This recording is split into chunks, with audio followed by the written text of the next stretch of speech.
नागपूर शहरातून एक मोठी आणि धक्कादायक बातमी समोर आली आहे। गणेशपेठ पोलिसांनी लाखोच्या घरफोडीचा छडा लावत थेट उत्तर प्रदेशातून 2 आरोपींना अटक केली आहे। सीसीटीव्ही फुटेज आणि तांत्रिक तपासाच्या आधारे पोलिसांनी ही मोठी कारवाई करत लाखोचा मुद्देमाल जप्त केला आहे। नेमकं काय आहे हे संपूर्ण प्रकरण पाहूया विशेष रिपोर्ट मध्ये। 13 मे रोजी नागपूर शहरातील संतराम मार्केट रोडवरील रतन प्लाझा येथील फ्लॅटमध्ये घरफोडीची घटना घडली होती। फिर्यादी भारती संदीप तिवारी यांनी घराला कुलूप लावून बाहेर गेल्यानंतर अज्ञात चोरट्यांनी कुलूप तोडून घरात प्रवेश केला।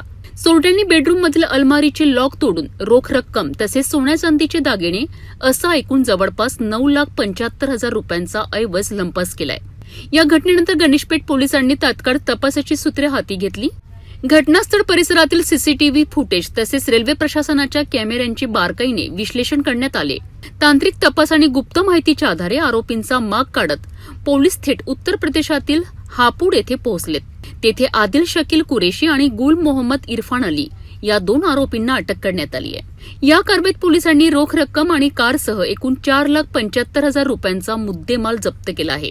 या संपूर्ण तपासाचे नेतृत्व पोलीस उपनिरीक्षक विजेंद्र नाचण यांनी केले असून त्यांच्या पथकाने ही उल्लेखनीय कामगिरी बजावली आहे। नागपूर पोलिसांच्या या धडक कारवाईमुळे पुन्हा एकदा गुन्हेगारांना कडक संदेश मिळाला आहे। तांत्रिक तपास आणि वेगवान कारवाईच्या जोरावर पोलिसांनी घरफोडीचा गुन्हा उघडकीस आणत मोठे यश संपादन केले आहे।